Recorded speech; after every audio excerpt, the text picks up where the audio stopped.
The autumn fog in London was so dense it seemed impenetrable, like a massive, damp, cold grey shroud, wrapping tightly around St. Mary's Church. The church bells cut through the fog, one toll after another, weighing heavily on Miss Vail's heart. Dressed in a tailored black woolen dress, she stood at the very front of the funeral procession, her cold fingertips clutching the silver rose bracelet around her wrist. The tiny engraved words on the inside, "My Serafina," pressed faintly against her palm, a dull ache. It was the only tangible truth she could hold onto, the unquestionable proof of love left by her father, Miss Vail. The funeral prayers were low and muffled. Fragments of memory floated in the fog: her father's smile, the faint scent of spices on his clothes, the warmth of his hand resting on top of her head, sweet yet cruel. The crowd moved slowly, their quiet condolences buzzing like gnats. Hugo LeMay, the old butler, approached silently and slipped a plain white envelope into her hand. His voice was hoarse. "Miss, the master instructed that you must open this only after the funeral." The envelope was thin, yet Serafina's heart sank inexplicably. Hugo's eyes flickered with a complex emotion, as if hiding something she couldn't fathom. Back at Thornfield Manor, the familiar scent of old wood, ancient books, and her father's favorite spices wrapped around her, but now it felt suffocating.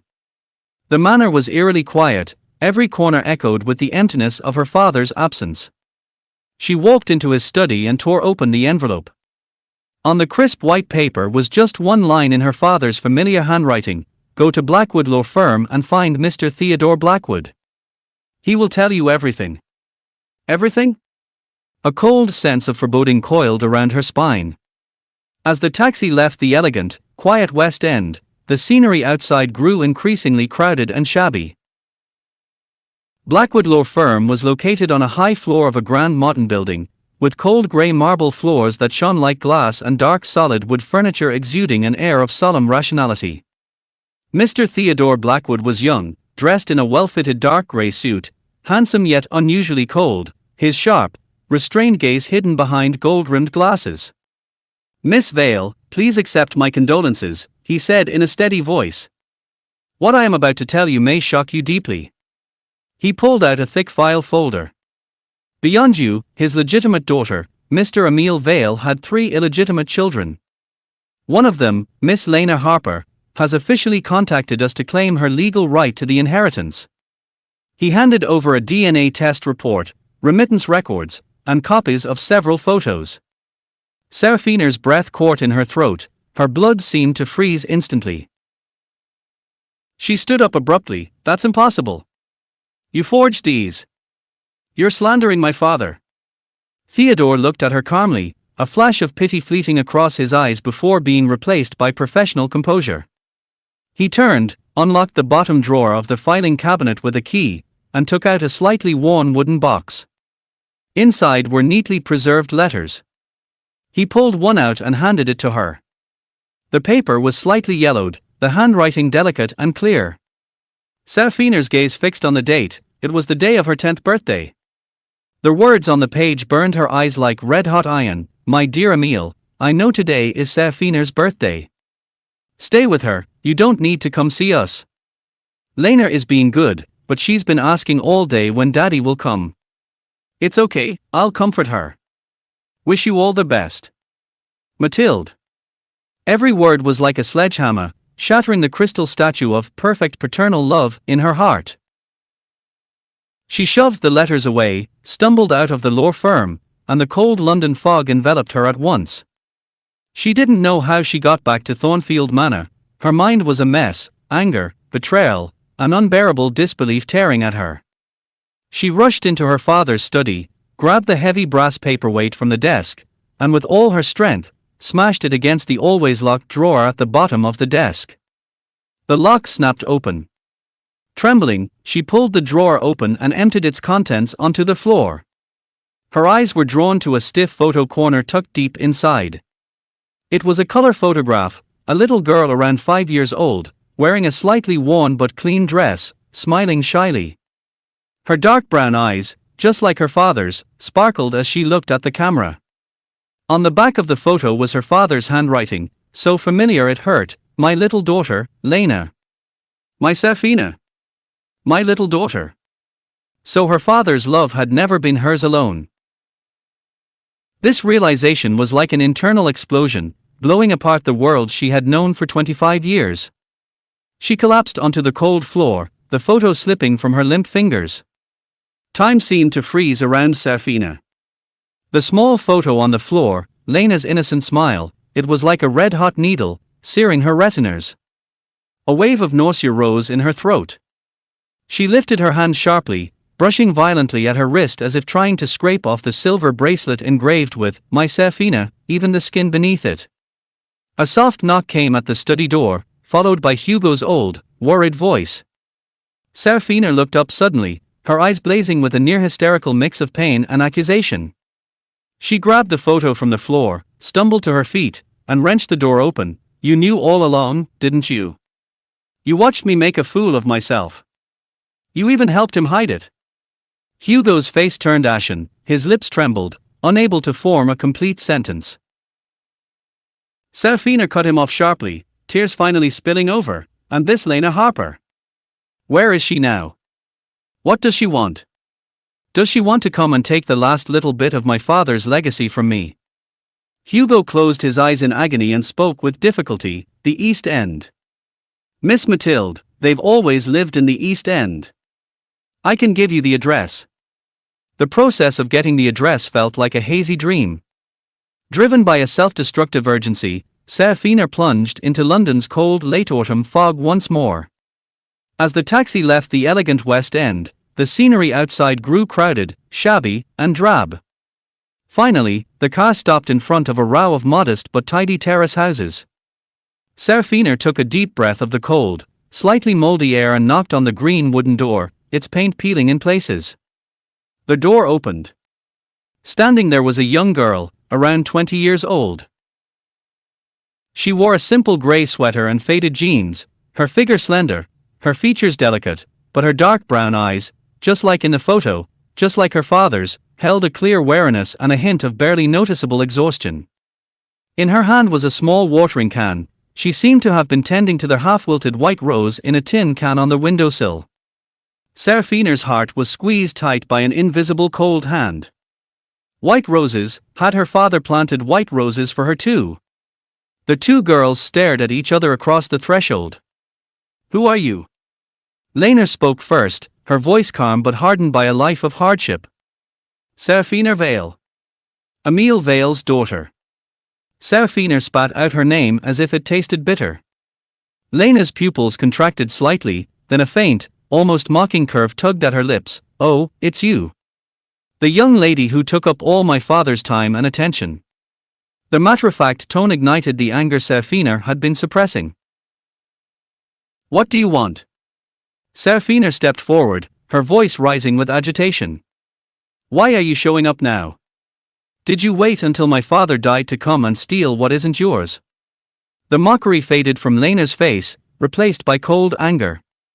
She set down the watering can and fixed Safina with a sharp gaze. "Steal? Young lady, you've got it wrong. I'm not here to steal, I'm here to take back what should have been mine all along. To take back what he owed me, what he owed my mother." She turned suddenly, pulled an old drawer open, took out an iron box, opened it, and all but threw a letter at Safina. "Look at this. He sent it to me before he died. He said when he was gone, I should come and take what's mine, including all the years of fatherly love he owed me." The letter trembled in the air. Safina could see her father's familiar handwriting. A true sense of dread gripped her again. "You're lying. Father would never." Safina retorted hotly, lifting her wrist instinctively to show the silver bracelet. But as she raised her arm, perhaps moving too quickly, the clasp of the silver rose bracelet suddenly came loose.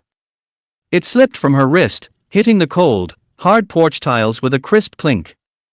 Time seemed to stop. Both girls looked down at the same moment. The delicate silver bracelet lay quietly on the ground. One of the rose-petal charms had cracked cleanly down the middle. Safina stared at the broken bracelet, as if watching their flawless paternal love in her heart shatter along with it. Lena looked at it too, her gaze lingered on the crack for a moment, a complex emotion flashing in her eyes before being swallowed by deeper coldness. She looked up, her voice even colder than before. You see, even the thing you treasure so much isn't unbreakable. Is it? The broken silver bracelet lay between them like a tiny corpse on the cold tiles. Serafina felt as if her heart had cracked in the same place. She dropped to her knees suddenly, her fingers trembling as she picked up the pieces, clutching the cold, broken chain tightly. Then she turned and fled, almost running away. In the days that followed, Serafina locked herself in her room at Thornfield Manor. Her fiancé, Marcus Bell, came to see her several times. Dressed in a perfectly tailored suit, his tone was gentle, but a faint impatience lingered between his brows. Serafina, my dear, you have to pull yourself together. Grieving over this is not worth it. The law will be on your side. Find a lawyer quickly, fight this case, and hold onto the inheritance. That's what matters.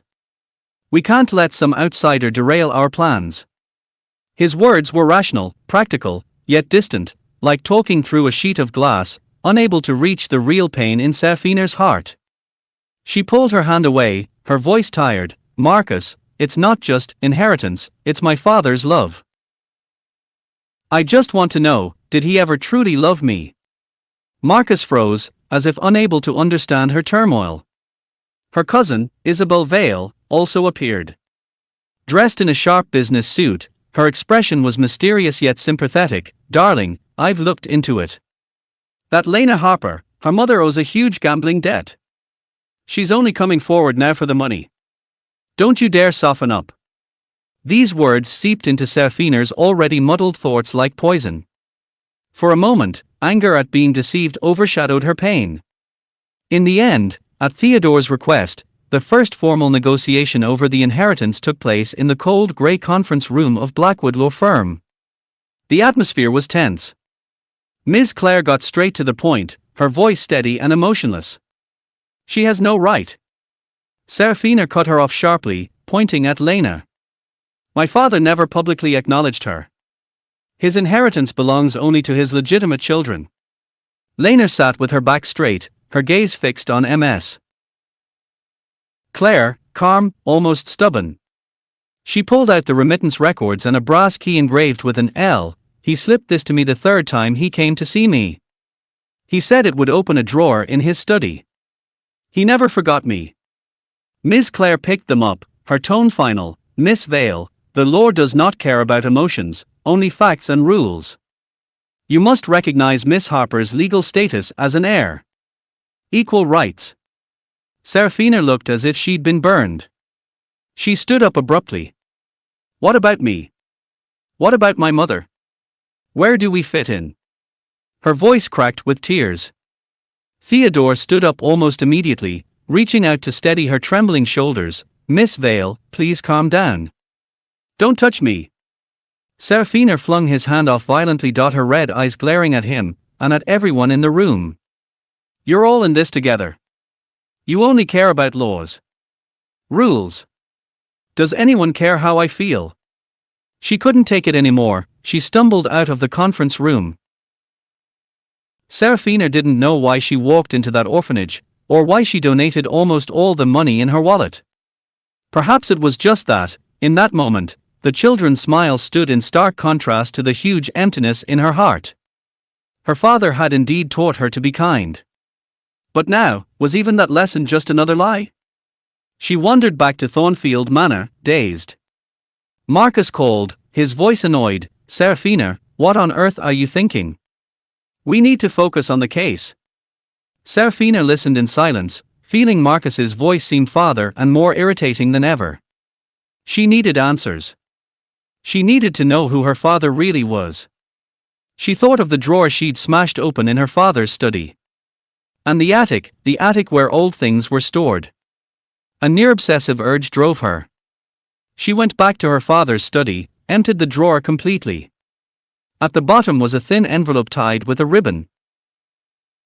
Inside were several yellowed scraps of paper, fragments of her mother Evelyn's diary. Emile seems distracted lately, but sometimes there's a strange, sweet rose scent on him. Emile brought home a rare white rose today. He said it reminds him of a flower loved by someone he once knew. Serafina is sick. Emil said we mustn't lose her, she's everything to me. Her mother must have suspected something long ago. But she'd chosen to stay silent.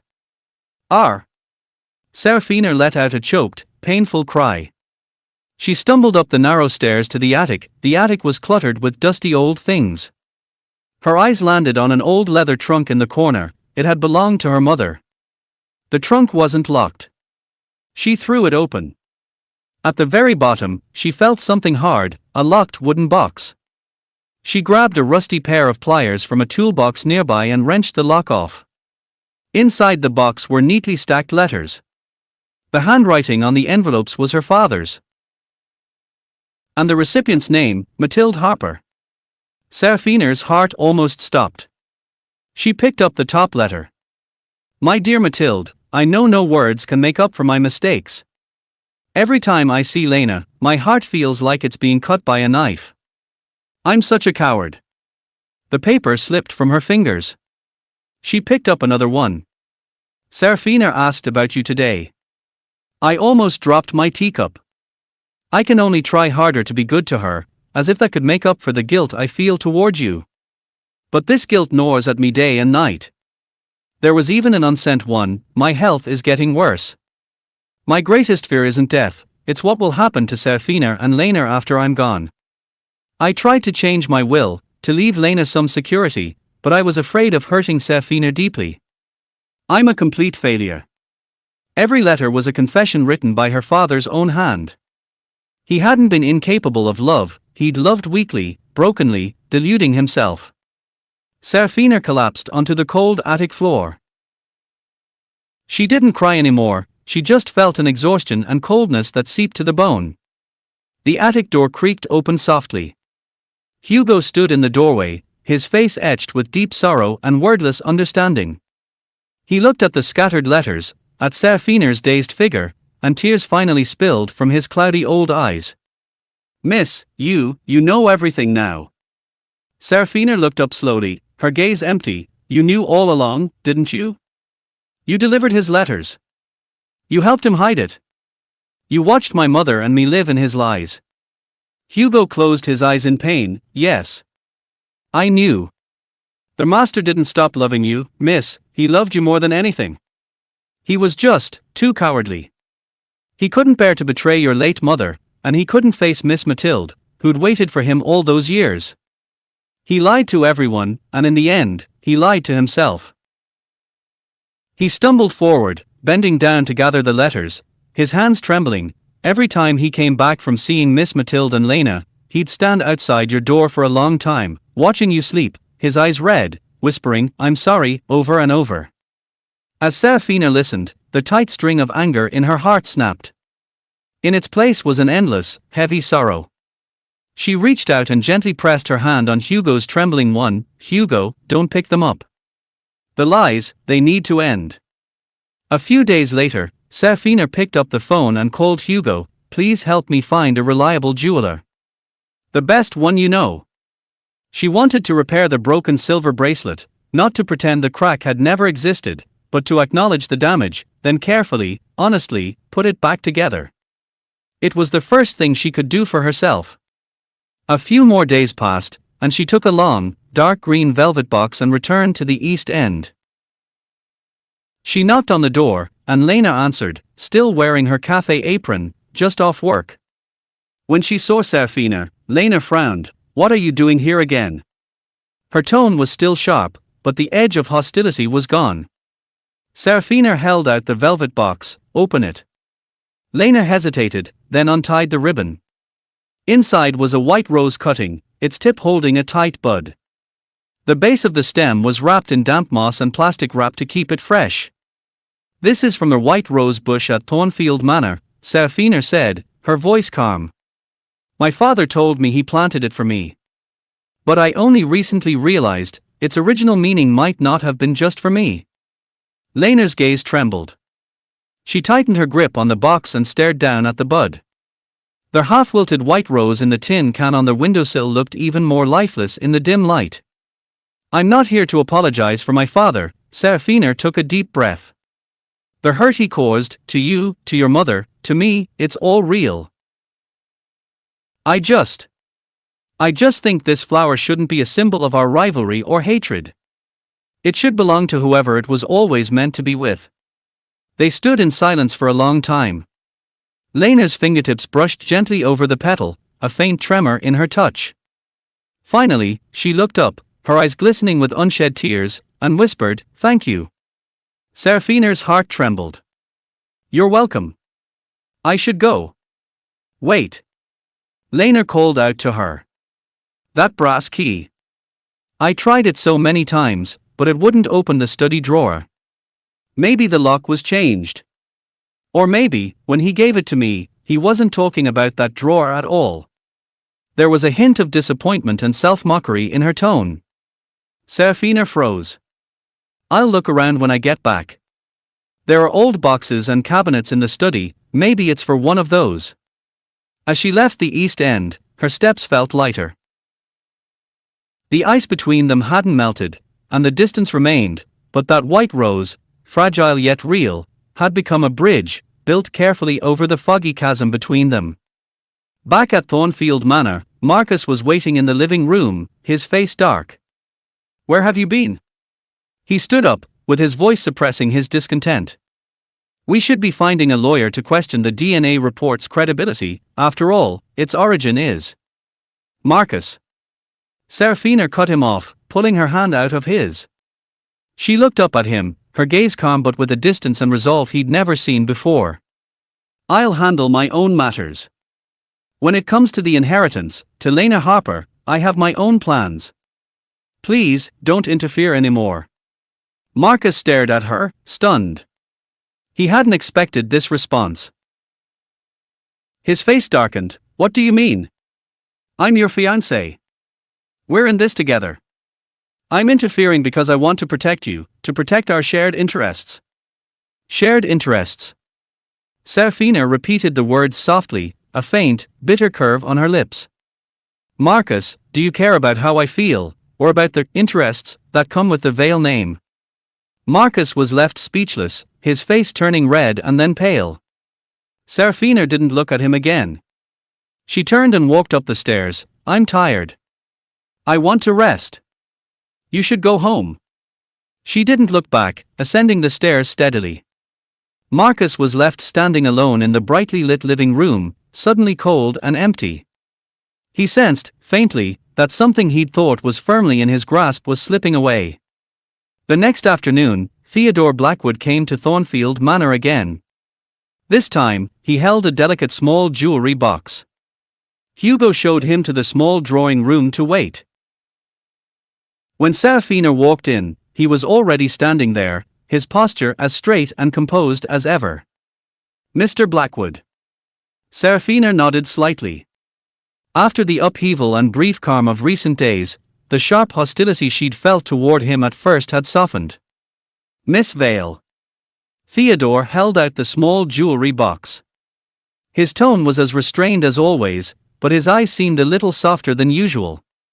"The item you asked Hugo to send for repair is ready. The old craftsman is very skilled, you can barely see the mark." Serafina took the box and opened it. Inside, lying on a black velvet cushion, was the silver rose bracelet. The broken petal had been skillfully soldered back together, only when examined closely could one see a faint, lighter line, like a healed scar. The bracelet had been polished to a shine, and the engraved words, "My Serafina," were still clear. She picked it up gently. The cold metal felt the same, but the sharp ache of the crack was gone. It was whole again, but no longer the bracelet that had symbolized flawless paternal love. "Thank you, Mr. Blackwood," Serafina said softly, fastening the bracelet carefully around her wrist. "I appreciate your trouble. The least I could do." Theodore fell silent for a moment, as if choosing his words carefully. He looked at the bracelet on her wrist, his gaze deep. "Miss Vail, about the inheritance, some things are more complicated than they seem. If you need it, I can share information beyond just legal advice." His words were cautious, clearly still torn between professional ethics and personal feeling. Serafina looked up at him. Behind his gold-rimmed glasses, those eyes, usually so calm, now reflected her clearly, along with a complex emotion she couldn't quite name: concern, hesitation, perhaps even a hint of guilt. She suddenly remembered his hesitant expression at the law firm, the way he'd chased after her but stopped halfway. Maybe he'd always known more than he'd said. "What kind of information?" she asked, her voice quiet. Theodore seemed to make up his mind, but just as he opened his mouth, his phone rang. He glanced at the caller ID, his brows furrowing slightly. He gave Serafina an apologetic gesture and walked to the window to answer it. "Yes, Ms. Benedict. I understand. Regarding the verification of that supplementary document." "Very well, I'll return to the firm immediately." He spoke briefly, then hung up. Turning back, his face had resumed its professional lawyer's mask, only a trace of unresolved emotion lingered in his eyes. "I'm sorry, Miss Vail. There's an urgent matter at the firm that requires my immediate attention. About what I mentioned earlier, perhaps we can talk another time." He nodded slightly. "Goodbye." Serafina watched his hurried back disappear, the faint doubt and hope that had risen in her heart faded again. Another time? When would that be? Mr. Blackwood always seemed pulled between rules and duties, and her tangled troubles never seemed to be the most urgent. She ran her fingers gently over the faint repair mark on the bracelet, feeling it under her skin. The truth was, like this bracelet, even when repaired, the crack would always remain. And her journey to uncover her father's past and untangle her present troubles seemed to be the same. Just when she caught a faint glimmer of light, the fog would close in again. But this time, she didn't feel the same overwhelming despair and helplessness. She looked down at the bracelet on her wrist, then thought of Lena's eyes, no longer cold, but clouded with confusion, when she'd accepted the rose. The fog was still there. But the path, she would have to walk it step by step. And she was finally ready to try.